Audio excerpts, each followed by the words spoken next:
And it's a really big one, $10 million big. That's how much Livingstone College in Salisbury received from an anonymous donor today. According to the publication We Are HBCUs, only 11% of historically black colleges and universities receive donations of $10 million or more. Here's why that matters. A 2023 analysis from the Departments of Education and Agriculture found they've long been underfunded compared to other colleges and universities, getting about $12.6 billion less in state funding than other institutions. But as a private school, Livingstone doesn't really rely on state funding, so getting this money means a lot to Livingstone President Dr. Anthony Davis. So we think about what's going on now is, some are unsure, some institutions are unstable, but we have had the luxury of having a donor, a benefactor who says, I want to invest in Livingstone College. Whenever we give him the updates, he says, hey, I want to invest in Livingstone College.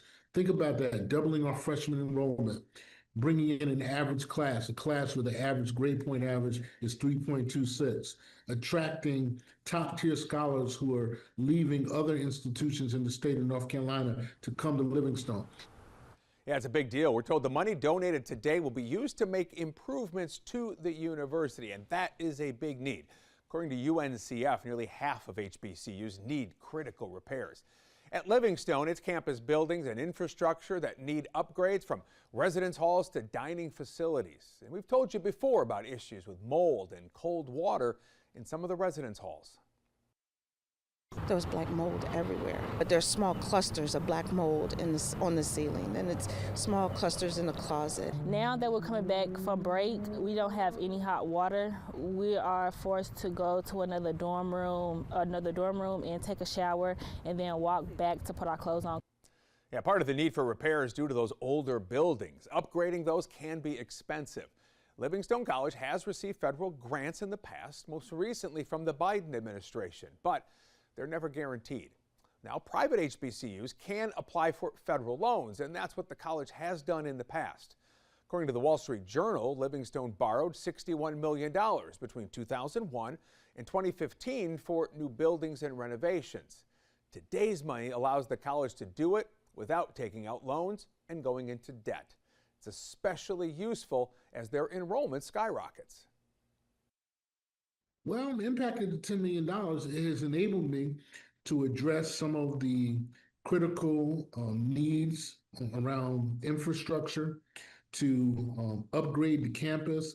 One of the things that you have to think about when you're one of the fastest growing HBCUs in the country, I'm looking at about 500 freshmen, but when I started, I had 221. So in 2 years, I'm looking at 500 freshmen, and I'm retaining about 90% of my upperclassmen. So you think about that collision of new freshmen and retaining students, guess what? And then you look at freshman retention at 78%.